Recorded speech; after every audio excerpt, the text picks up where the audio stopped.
চল চল তুই যে একটা মায়া যাচ্ছ পাঁচ পাঁচ যাই। চলো। এই সুন্দরী, এই দাঁড়াও না।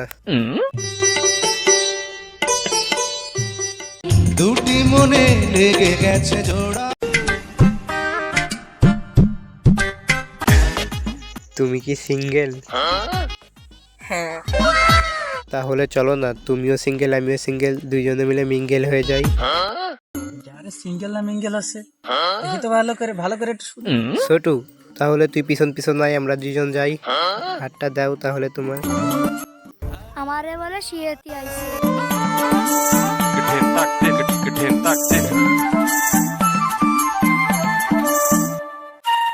এ মনি এ আমাকে চল।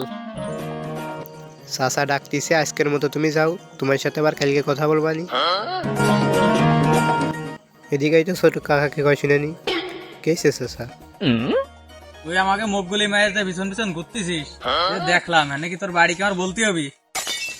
দিটুক পুলাবা নাক চিদলি দুধ বেরে তোরা ফেমের কি বুঝিস? আরে তোকে কত বয়সে আমরা হাফ প্যান্ট ভরে ঘুরে বেড়াইছি কত, তোরা আরে মায়ে হঠাৎ যাও। হ্যাঁ, এই বয়সে এইসব করবো না তো কোন বয়সে করবো? তোমাকে বয়সে তোমরা করো নাই। তা চাচা তুমি বিয়ে করছো কত বছর বয়সে? না বাপু প্রায় 13-14 বছরের মতো হইবে না। তা চাচা এই যে 16 বছর যায় 17 বছরে পা দেবো দেবো ভাব, এই বয়সে একটা নারীর অভাব। মনে কি আর করা, বয়স তখন তো হয়েছে, তাহলে যাও বাড়ির দিকে যাও। চল ছোটু। পোলাপান সব বড় হয়ে গেছে, যুব সমাজ আর থাকলো না রে, যুব সমাজ সব ধ্বংস হয়ে গেল, আরে যুব সমাজ সব ধ্বংস হয়ে গেল। এই বিষয়টা একটু দেখতে আসছে, আজকে দিয়ে চার দোকানে একটু বলা বলি করবানি, কি দেখি হয়। এখন পোলাপানের তো ভালোই বয়স হয়ে গেছে, পোলাপানের কি দোষ দেবো?